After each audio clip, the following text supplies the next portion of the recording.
Es uno de los debates más largos y ruidosos de la historia moderna. Una batalla que sobrevivió revoluciones, derribó imperios, arruinó superpotencias y dividió al mundo por la mitad. Durante más de un siglo, capitalismo y socialismo no fueron simplemente teorías económicas. Fueron líneas de batalla. Y detrás de cada discurso patriótico, cada levantamiento obrero, cada recesión y cada guerra proxy, este debate moldeó el mundo en el que vivimos hoy. Pero aquí está la parte que ningún influencer ideológico menciona jamás. Ninguno de los dos sistemas funcionó como prometían los libros de texto. Ni una sola vez, en ningún lugar. Y cuando llegó la presión real, guerra, hambruna, inflación, colapso, la verdad se mostró con una claridad brutal. Durante la mayor parte de la historia humana, la economía no era realmente una economía en absoluto. Era supervivencia. Los monarcas reclamaban derecho divino. Los terratenientes poseían casi todo. Los campesinos producían lo justo para evitar morir de hambre. El progreso avanzaba más lento que los glaciares. Durante miles de años, la vida humana fue un juego de suma cero. Si alguien ascendía, otro caía. La riqueza provenía de la tierra, el trabajo y la guerra. La productividad apenas crecía. Y la idea de que la gente común pudiera enriquecerse mediante el comercio o la innovación habría sonado a locura. Entonces la revolución industrial detonó el mundo. Gran Bretaña a finales del siglo XVIII fue una olla a presión de carbón, hierro, capital y ambición inquieta. Las máquinas reemplazaron los músculos, las fábricas reemplazaron los talleres, y surgió un nuevo tipo de poder. El poder del capital privado. Por primera vez, los individuos podían invertir, arriesgar y poseer a una escala previamente reservada para reyes. La productividad explotó. Los salarios aumentaron para algunos, la miseria se profundizó para otros, y la desigualdad se amplió más rápido de lo que cualquier sociedad había experimentado jamás. La contaminación ahogaba las ciudades. Los niños trabajaban turnos de 12 horas. Los barrios marginales eran criaderos de enfermedades. Pero no importaba cuán feo fuera, un hecho era innegable. El capitalismo producía más bienes, más riqueza, más velocidad de lo que el mundo jamás había visto. Este fue el momento en que nació el socialismo, no como un sueño utópico, sino como una reacción desesperada a la brutalidad del capitalismo industrial. A mediados del siglo XIX, escritores como Karl Marx y Friedrich Engels observaron las chimeneas, las revueltas obreras, los pisos de fábrica manchados de sudor y sangre, y concluyeron que el sistema mismo era el crimen. Vieron la riqueza capitalista como trabajo robado, extracción disfrazada de oportunidad. Argumentaron que si los trabajadores poseían colectivamente las fábricas, si las ganancias se compartían, si la producción servía a las necesidades humanas en lugar de la ganancia privada, la sociedad finalmente sería justa. No más explotación, no más ciclos de auge y caída, solo planificación racional e igualdad de dignidad. Sonaba limpio, elegante y moral. Y para millones de personas viviendo bajo los engranajes del capitalismo temprano, sonaba como justicia. Pero la teoría es una cosa. La vida real es otra. La primera vez que el mundo intentó seriamente el socialismo a escala nacional no fue en un aula. Fue en las cenizas de un imperio. Después de la Revolución Rusa de 1917, Lenin heredó un país que moría de hambre, era analfabeto y estaba atrasado. El zar estaba muerto. La vieja élite huyó o fue ejecutada. Y de repente, un vasto territorio con 150 millones de personas necesitaba un nuevo sistema operativo. Entonces los soviéticos construyeron uno. Propiedad estatal de tierra, fábricas, bancos y recursos. Los precios eran establecidos por burócratas. Los objetivos de producción reemplazaron los motivos de ganancia. El negocio privado fue eliminado. En teoría, debería haber creado perfecta igualdad y eficiencia. En la práctica, creó caos. Sin precios de mercado, los planificadores no sabían qué quería la gente ni cuánto producir. Sin competencia, las fábricas no innovaban. Sin recompensa personal, los trabajadores no tenían razón para exceder el mínimo. La escasez se volvió normal. Las filas se convirtieron en cultura. Y la agricultura, la columna vertebral de la economía rusa, colapsó en hambruna. Lenin eventualmente se retiró, permitiendo comercio privado limitado solo para mantener vivo al país. Sin embargo, algo extraño sucedió. A pesar de sus fracasos, el socialismo siguió siendo seductor porque el capitalismo tampoco se veía exactamente bien. Para principios del siglo XX, el capitalismo había entregado un crecimiento inmenso, pero también una inestabilidad salvaje. La especulación corría desenfrenada. Los monopolios dominaban industrias. Los ricos vivían como la realeza moderna mientras millones sobrevivían a duras penas. El sistema era eficiente creando riqueza, pero terrible distribuyéndola. Este desequilibrio detonó en 1929 cuando el mercado bursátil estadounidense implosionó y el capitalismo sufrió su fallo más catastrófico. La Gran Depresión no fue una recesión.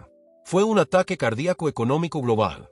Los bancos colapsaron. El desempleo alcanzó el 25%. Países enteros vieron sus sistemas financieros eliminados. Para millones de observadores, el capitalismo no parecía solo defectuoso, sino fatal. Así que para los años 30, el mundo enfrentaba una verdad incómoda. Ningún sistema funcionaba como se anunciaba. El socialismo prometía igualdad pero entregaba escasez. El capitalismo prometía prosperidad pero entregaba colapso. Y luego vino un momento que cambió todo. La Segunda Guerra Mundial. La guerra forzó a cada gran economía a probar su sistema bajo presión máxima. La Unión Soviética, a pesar de sus ineficiencias, movilizó a toda su población con velocidad y disciplina aterradoras. El control estatal le permitió redirigir todos los recursos hacia la supervivencia. Mientras tanto, naciones capitalistas como Estados Unidos se transformaron en supermáquinas industriales, demostrando cuán poderosa podía ser la innovación privada cuando estaba respaldada por coordinación nacional. Cuando la guerra terminó, el marcador ya no era ideológico. Era Producto Interno Bruto, infraestructura, crecimiento y estándares de vida. Y desde 1945 hasta 1991, el mundo se convirtió en un laboratorio. Por un lado, el bloque soviético, planificación central, control estatal, mercados suprimidos. Por el otro, Estados Unidos y sus aliados, capitalismo regulado, empresa privada, pero con redes de seguridad nacidas de la era de la depresión. Este fue el experimento real, no los manifiestos, no los discursos, sino millones de personas viviendo las consecuencias. Los resultados fueron tan dramáticos como dolorosos. En la Unión Soviética, las primeras décadas trajeron rápida industrialización. El analfabetismo cayó. La vivienda se expandió. El poder militar se disparó. Pero bajo la superficie, el sistema se estaba agrietando. Sin señales de precios, la economía derivó hacia una ineficiencia absurda. Las fábricas cumplían cuotas produciendo bienes inutilizables. Las granjas entregaban cosechas podridas y la innovación se estancó. Para los años 70, la Unión Soviética estaba décadas atrás en tecnología de consumo. Un país que podía construir cohetes no podía producir refrigeradores decentes. El capitalismo, mientras tanto, se adaptó. Después de la Gran Depresión, los gobiernos introdujeron regulación, seguro de depósitos, leyes antimonopolio, seguridad social, sistemas públicos de salud y beneficios de desempleo. El capitalismo no se volvió justo, pero se volvió sobrevivible. Aprendió de sus errores, y esa adaptabilidad se convirtió en su arma definitiva. Para los años 80, la brecha era innegable. Los estándares de vida occidentales se dispararon mientras la economía soviética se estancó. La Guerra Fría no fue ganada por ideología. Fue ganada por desempeño. Para cuando cayó el muro de Berlín en 1989, el debate parecía resuelto. La Unión Soviética no fue derrotada por bombas ni invasiones. Fue derrotada por estantes vacíos, incentivos rotos y una economía que ya no podía seguir el ritmo. Un sistema diseñado para eliminar la desigualdad había producido nuevas élites, jefes del partido, burócratas e infiltrados, mientras ciudadanos comunes esperaban en fila por pan. Un sistema construido para trascender el caos del mercado colapsó bajo el peso de su propia planificación rígida. Y cuando los números finalmente llegaron, contaron una historia contundente. Las economías occidentales eran simplemente más productivas, más innovadoras y más adaptables. Pero la vuelta de la victoria del capitalismo no duró mucho. Porque mientras la Guerra Fría terminó, las contradicciones económicas no terminaron. Para los años 90 y 2000, el capitalismo evolucionó de nuevo. Esta vez en algo que ningún teórico del siglo XIX podría haber predicho.